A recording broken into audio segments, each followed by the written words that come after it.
All right, ladies and gentlemen, welcome to the Report from Tiger Mountain. We're going to talk about a little situation here. A director by the name of Rob Reiner, who is no longer with us. He's dead, isn't he? So we're going to talk about what happened there on tonight's report. Stick around, listen.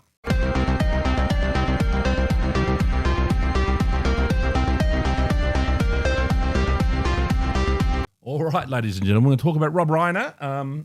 Now, first of all, good riddance. Sorry, he was a bit of a prick the last 25 years, and he was a major Trump hater, a major loudmouth, slagging off Trump every chance he got. You know what I mean? And clearly he was Jewish and left-wing Jewish, and just absolutely hated Trump to the point of Trump dementia syndrome kind of territory.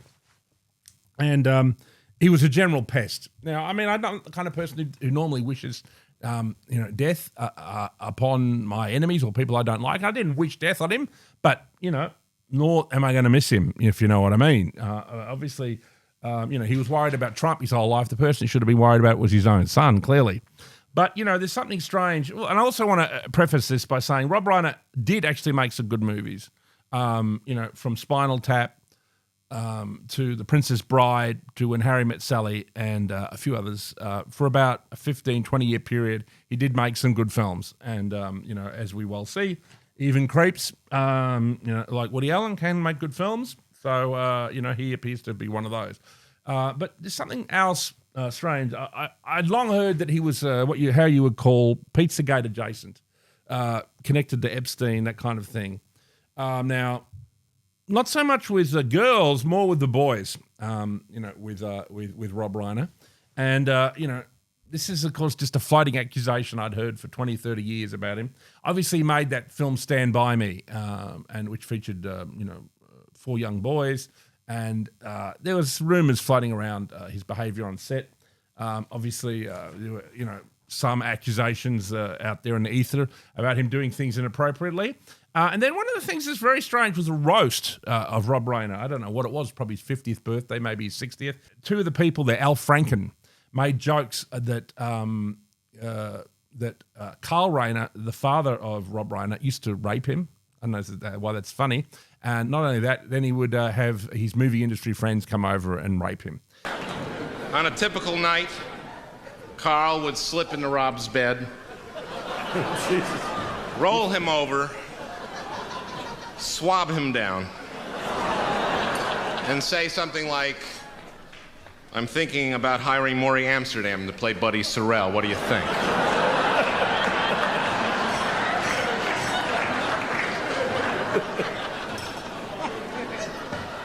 Well, the success of the Dick Van Dyke Show changed things dramatically. Carl started inviting many of his famous friends to son.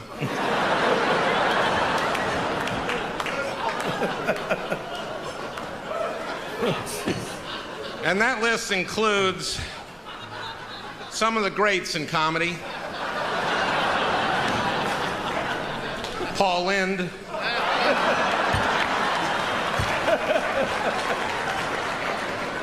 Dom DeLuise. Rip Taylor. Danny Kaye. Charles Nelson Riley, and Rock Hudson, whom I frankly don't think was that funny.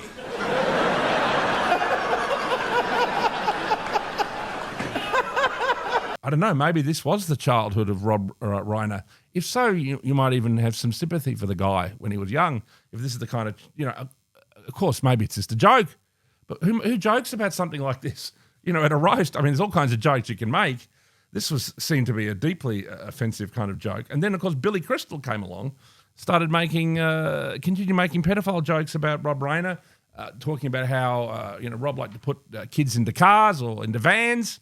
And, it just continued, ladies and gentlemen. It didn't seem, it was like a running theme of the roast, that there was some sort of vague inappropriateness going on here. And everyone was giggling with a kind of, in the know kind of laugh. I recommend you go look at that.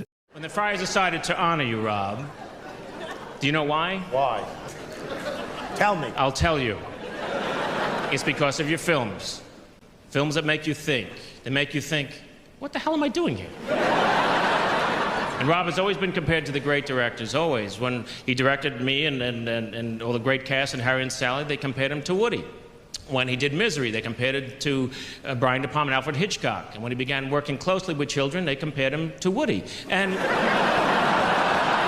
but what I respect most about Rob is his deep, almost suspicious love for kids, and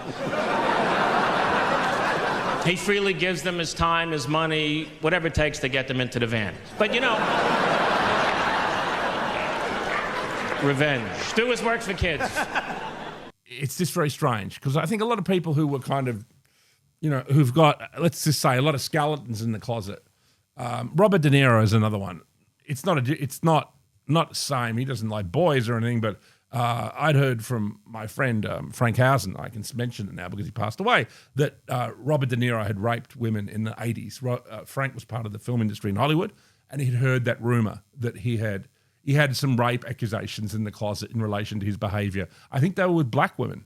So this is it. You know what I mean? This is why a lot of these people are kind of blackmailed to, you know, say this, do this. You know what I mean? So I don't know. I mean, maybe something was going to drop in relation to, you know, Rob Reiner, but also too, which is his son.